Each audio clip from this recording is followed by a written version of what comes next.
Eco Tejas world class electric bike అతి తక్కువ ధరలోనే.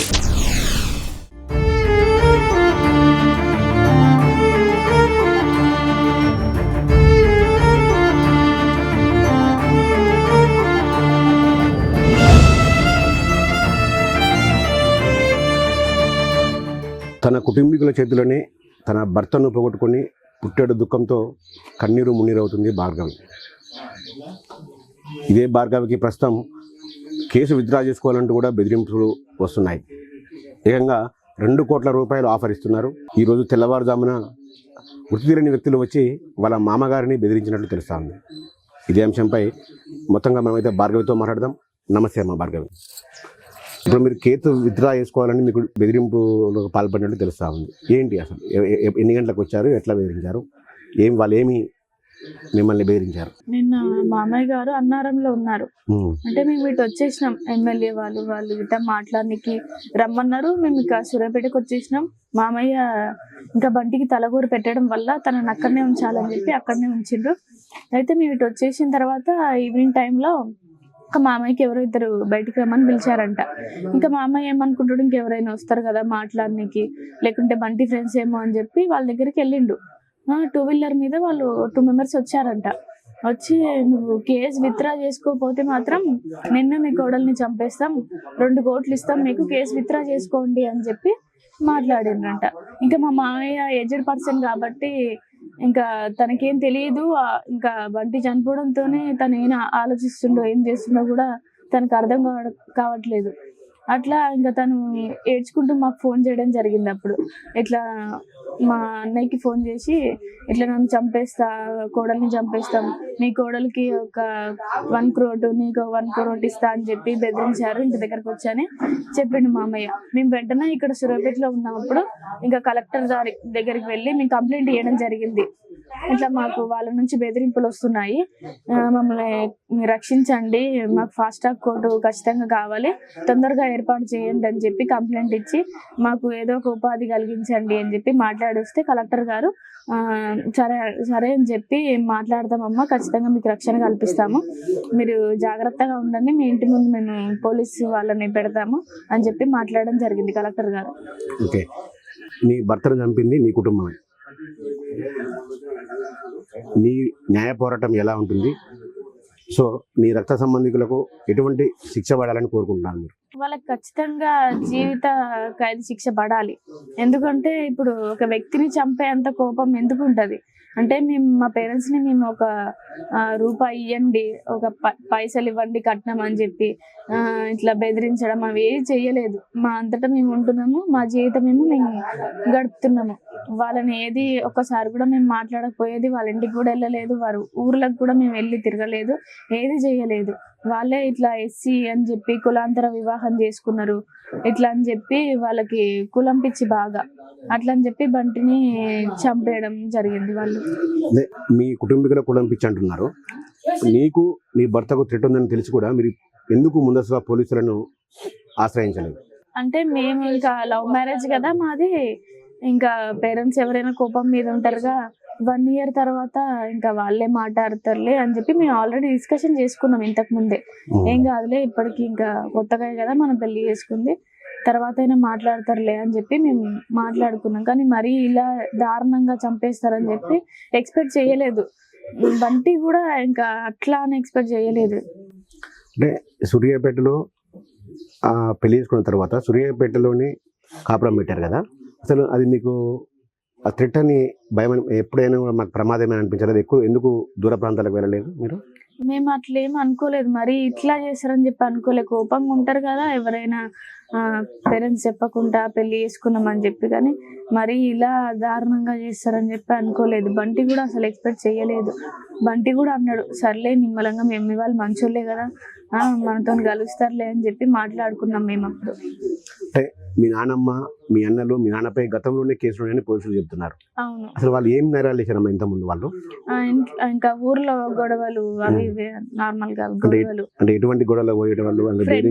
ఎట్లా ఫ్రెండ్స్ గొడవలు, ఇంకా ఇట్లా డాడీ చైర్మన్ కున్నప్పుడు అవి గొడవలు. అంటే బండికి కూడా నేర చరిత్ర ఉందని పోలీసులు ప్రెస్ మీట్ అయితే చెప్పారమ్మా. బండి ఏం చేసేవారు అసలు?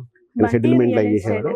సెటిల్మెంట్లు అవేం కాదు, రియల్ ఎస్టేట్ అంటే నార్మల్ గా మేము మంచిగా బతకాలి, మేము ఇల్లు కట్టుకోవాలని చెప్పి ఇట్లా మాకు ఒక ప్లేస్ కావాలి అని చెప్పి మాట్లాడడం, వెళ్ళి అలాంటివి చేయడానికి వెళ్ళేవాడు. ఓకే, అంటే మీ ఫ్యామిలీ ఇప్పుడు మొత్తం మీ భర్త అయితే మీ ఫ్యామిలీ అయితే మొత్తం కూడా క్రిమినల్ రికార్డులో ఉన్నారు. అంటే లవ్ చేసే ముందు నువ్వు వెనక ముందు ఆలోచించావా? అంటే ఇది జరగబోయే ప్రమాదాన్ని ఏమన్నా ముందరే ఊహించలేదా అసలు? లేదు, బంటి అయితే ఎలాంటి గొడవలకు పోడు. మాక్సిమం ఏదన్నా వచ్చి అంటే మంచి మనిషి కాబట్టి నలుగురు వచ్చి బంటితో మాట్లాడతారు, అన్నయ్య ఇట్లా అయింది మాకు కొంచెం మాట్లాడుతారు ఒక పెద్ద మనిషి లాగా అని చెప్పి పిలిచేవారు తప్ప బంటి మీద ఎలాంటి కేసులు ఉండవు. వేరే వాళ్ళు కోపం వచ్చి ఇట్లా ఆయన కూడా ఉన్నాడని చెప్పి కొంతమంది ఇరికియడం జరిగింది. బంటి ఎలాంటి గొడవలు చేయలే ఇప్పటి వరకు. ఓకే, అసలు కృష్ణకు మీకు ఎక్కడ మొదలైందమ్మా ప్రేమ? ఎలా స్టార్ట్ అయింది? 3 years బ్యాక్ నుంచే మేము లవ్ చేసుకుంటున్నాము. ఇట్లా మా ఇంటికి వచ్చేవాడు అప్పుడప్పుడు, బంటి అన్నయ్యతోనే వచ్చేవాడు, పెద్ద అన్నయ్యతోనే వచ్చి ఇంకా తన ఇష్టం ఏందో నాకు ముందు చెప్పేశాడు. కొన్ని రోజులు మాట్లాడిన తర్వాత ఇంకా నేను వెయిట్ చేసా, నేను కూడా ఇష్టం అని చెప్పేసిన. మేమిద్దరం కంటిన్యూ చేయడం జరిగింది. అప్పటి నుంచి ఇట్లా ఇయర్కి కొన్నిసార్లు తెలియడం, అట్లా 3 years వరకు మెయింటైన్ చేసినాం. ఇంకా తెలిసినా కూడా ఇంట్లో నేను మమ్మీ వాళ్ళని అడగడం నాకు బంటే కావాలి అని చెప్పి, లేకుంటే నేను చనిపోతా అనడం, ఇట్లా ఒప్పుకోవడం కూడా జరిగింది.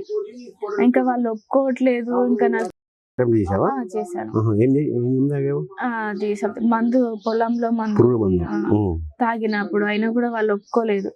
అయ్యేసరికి ఇంకా నాకు మ్యారేజెస్ తెస్తున్నారు, ఫిక్స్ చేస్తున్నారు అని చెప్పి నేను బంటికి చెప్పడం జరిగింది. సరే ఇంకా వీళ్ళు చెప్పినా వినట్లేదు, వినిపించుకోవట్లేదు అని చెప్పి నేను ఇంకా బంటి నేను పెళ్లి చేసుకోవడం జరిగింది. అయితే మీ కుటుంబ సభ్యులతో మాట్లాడినప్పుడమ్మా, అంటే మా కూతురు గతంలో కూడా ఇంకోతన్ని ప్రేమించింది, అదంతా చిన్న వయసు అనుకున్నాము, ఏం తెలియనితనం వయసు అనుకున్నామంటారు, నిజమేనా అది? లేదు, నేను ఎవరిని లవ్ చేయలేదు. ఇంకా ఇప్పుడు ఫ్యూచర్ ఏంటి? నీ ఫ్యూచర్ ఏమనుకుంటున్నావు అసలు? నాకు ఏదో ఒక ఉపాధి కలిగిస్తే ఇంకా మా మామని చూసుకుంటా. ఎందుకంటే మేము ఇంకా చదవడానికి కూడా నా దగ్గర 1 రూపీ కూడా లేదు, ఎట్లా చదువుకోవాలి? కనీసం మా మామయ్యని చూసుకోవాలన్నా నాకు ఏదో ఒక ఉపాధి కలిగిస్తే నేను మా మామని చూసుకుంటాను. మీ పెళ్ళైన తర్వాత, బంటిని పెళ్లి చేసుకున్న తర్వాత కృష్ణ ఫ్యామిలీ నిన్ను ఎలా చూసుకుంది? చాలా బాగా చూసుకున్నారు. వాళ్ళు ఒక పేరెంట్స్ లాగా, ఒక అమ్మ నాన్న లాగా నన్ను ట్రీట్ చేసిరు. వాళ్ళ ఇంటికి వెళ్ళినప్పుడు చాలా మంచి వాళ్ళు, వాళ్ళు కూడా మంచిగా చూసుకున్నారు. నాకు ఎలాంటి ఇబ్బంది కలిగించలే వాళ్ళు. వేరే ప్రాంతంలోకి వెళ్తే పెళ్లి చేసుకున్న తర్వాత కృష్ణకి ఈరోజు ఇలాంటి జరిగేది అయితే కాదు, ఎందుకు అలా చేయలేకపోయారు అసలు? మేము ఎందుకు, సూర్యాపేటలోనే ఉన్నాడు కదా చిన్నప్పటి నుంచి బంటి, ఇంకా ఈ ఏరియా తనకు తెలుసు కదా అని చెప్పి అందరు ఫ్రెండ్స్ ఉంటారు. ఇంకా మనం వేరే దగ్గరికి వెళ్తే ఎవరు తెలుసు మనకి? ఆయన హైదరాబాద్ లో ఏడని ఉంటే నేను ఎట్లా రియల్ ఎస్టేట్ చేయగలుగుతా? ఇక్కడైతే నాకు అందరు తెలుసు, కాల్ చేస్తారు, అది ఇది అని చెప్పి మాట్లాడతారు. అందుకే ఇక్కడే ఉందాము అని చెప్పి మాట్లాడింది బంటి. అంటే బంటి కూడా ఒక స్టార్ లోకల్ గా, అంటే ఫ్రెండ్స్ మా ఫ్రెండ్స్ నన్ను ఏం చేస్తారని ఓవర్ కాన్ఫిడెన్స్, అంటే ఫ్రెండ్స్ సర్కిలింగ్ ఎక్కువ. బంటి బాగా మంచోడు, అందరికి హెల్ప్ చేస్తూ ఉండేవాడు. అట్లా నా ఫ్రెండ్స్ చెప్తారు లేదని ఉంటే నాకేం కాదులే, ఏదైనా ఉంటే ఎమ్మటే నాకు ఇన్ఫర్మేషన్ ఇస్తారని చెప్పి తను ఎక్స్పెక్ట్ చేసిండు. కానీ ఫ్యామిలీయే చేసింది, అది బయట వరకు రాలేదు, ఫ్రెండ్స్ వరకు. అంటే వాళ్ళ క్యాస్ట్ వాళ్ళని వాళ్ళు తీసుకొని ఇట్లా చేయడం జరిగింది. అదే వేరే వాళ్ళని పిలిచి ఇట్లా సూర్యాపేటలో ఇంకెవరితోనైనా మాట్లాడడం జరిగితే ఖచ్చితంగా బంటికి ఇన్ఫర్మేషన్ వచ్చేది. ఓకే, ఈ మొత్తం ఎపిసోడ్ లో మీ నానమ్మ పై అన్ని వీలు చూపుతున్నాయి, నానమ్మే కారణం అని. అసలు నానమ్మ నిజంగా రౌడీనా మొదటి నుంచి? అంటే రౌడీ అంటున్నారు అందరూ, అంటే ఆ మనసత్వం ఉండేదా? ఊర్లో పెద్ద మనిషి నాయనమ్మ, ఇంతకు ముందు పంచాయతీలు చేసేది, అందరికి చెప్పేది. మరి మాది ఇలా ఎందుకు చేసిందో తెలియదు. ఆమె కూడా చాలా పంచాయతీలు చేసింది, లవ్ మ్యారేజ్లని అవి. అప్పుడు తనకు తెలియదా? ఇప్పుడు మాది కూడా లవ్వే కదా. ఆమె పెద్దది కాబట్టి వాళ్ళకి మంచి చెప్పేది పోయి వాళ్ళని బెదిరించడం, మీరేం చేస్తుర్రు అట్లా పోతే అని చెప్పి అట్లా చేయడం మంచిది కాదు కదా. పెద్ద మనిషి, నలుగురికి చెప్పే మనిషి, నలుగురికి చెడగొడుతుందా ఇంట్లో? ఇప్పుడు ఫైనల్ గా ఏం కోరుకుంటున్నావు ఇందులో? ఇప్పుడు నువ్వు ఏం చదువుతున్నావు? ఇప్పుడు డిగ్రీ సెకండ్ ఇయర్. గ్రూప్ ఏంటమ్మా? BBA. నెక్స్ట్ మీ ఎడ్యుకేషన్ కొనసాగిస్తున్నావా? ఏంటి నీ లైఫ్ గోల్స్ ఏంటి? నేను ఏదో ఒక ఫైనల్ గా అయితే ఇక్కడే సెటిల్ అవ్వదలుచుకున్నావా, లేకపోతే మీ ఇంటికి వెళ్తావా? ఏంటి నీకంటూ ఒక చాలా లైఫ్ ఉంది, ఏం చేయబోతున్నావు? నేను మా పేరెంట్స్ తోనే ఉండను, ఎందుకంటే నా బంటిని చంపేసిర్రు వాళ్ళు. నేను వాళ్ళతో ఎలా ఉండగలుగుతా? నాకు మా మామ ఉన్నాడు, మా వదిన ఉన్నది, అన్నయ్య ఉన్నాడు, వాళ్ళతోనే నేను ఉంటా. మా మామని నేను చూసుకుంటా. నాకు ఏదో ఒకటి ఉపాధి కలిగించారనుకో, నేను ఆ పైసలతోనే, వాళ్ళు ఇచ్చిన పైసలతోనే నేను చదువుకొని మా మామయ్యని చూసుకొని మళ్ళీ ఆ జాబ్ నేను చేసుకుంటా. ఓకే, కలెక్టర్ గారిని కలిసారా ఉపాధి గురించి కానీ? ఏమన్నారు కలెక్టర్ గారు? నేను చూసుకుంటానమ్మా, మీరు చదువుకోండి అని చెప్పి మాట్లాడారు కలెక్టర్ గారు. ఇప్పుడు బెదిరింపులు వచ్చాయి, సెటిల్మెంట్ చేసుకోవాలని, కేసు విత్డ్రా చేసుకోవాలన్నారు కదా, దీనిపైన ఏమైనా పోలీసులకు ఫిర్యాదు చేశారా? కలెక్టర్ గారికి డైరెక్ట్ చెప్పాము మేము, మీ ఇంటి దగ్గరికి మేము పోలీసులు వాళ్ళని ఉంచుతాము, మీరేం భయపడకండి, మీ దగ్గర ఎప్పుడైనా ఫోన్ ఉంచుకోండి, ఇట్లా షీటింగ్ నెంబర్ ఉండాలి నీ దగ్గర అని చెప్పి, పోలీస్ వాళ్ళ నెంబర్ ఉంచుకోండి అని చెప్పి మాట్లాడడం జరిగింది. పోలీసులను పంపించారు ఆల్రెడీ ఇంటికి. చిన్నతనంలోనే భర్తను కోల్పోయి ఇంకా ఆల్మోస్ట్ రేపు 2-3 రోజుల్లో కార్యక్రమం ఉంటుంది, విధవగా మారిపోతుంది. సో నువ్వు సమాజంలో ఉన్న ప్రేమలను వ్యతిరేకించే పేరెంట్స్ ఏం సలహా ఇస్తావు, ఏం మెసేజ్ ఇస్తావు? అంటే ఆడపిల్ల మనసునైనా పేరెంట్స్ అర్థం చేసుకోవాలి ఒక్కసారి, ఎందుకంటే తన మనసులో ఏముందో అర్థం చేసుకుంటేనే కదా తను మంచిగా ఉండేది. సరే మీ మాట వినలేదనుకో వదిలేసేయండి, మీ బిడ్డ కాదనుకోండి, చచ్చిపోయింది అనుకోండి, లేకుంటే అంటే వేరే పేరెంట్స్ వాళ్ళ కొడుకుని చంపేయడం ఎందుకు? నీ బిడ్డని చంపుకోండి, వినకపోతే నన్ను చంపేయచ్చు కదా. ఇప్పుడు వాళ్ళ బంటిని చంపేయడం వల్ల పేరెంట్స్ కి ఎంత ఇబ్బంది. సరే నన్ను చంపేస్తే ఇదైపోయేది కదా. బంటిని చంపడం వల్ల ఇప్పుడు మాకు మొత్తం నష్టమే, ఎందుకంటే బంటి ఒక్కడే కష్టపడితే మేము బతకగలుగుతాం. మీ పేరెంట్స్ వైపు ఏం ఆలోచిస్తామమ్మా ఈ విషయంలో? నేను వాళ్ళ గురించి ఏం ఆలోచించట్లేను, వాళ్ళకి ఖచ్చితంగా శిక్ష పడాలి, ఏదో ఒకటి వాళ్ళకి శిక్ష పడేటట్టు పోలీస్ వాళ్ళు నిర్వహించాలి అని చెప్పి నేను అనుకుంటున్నాను.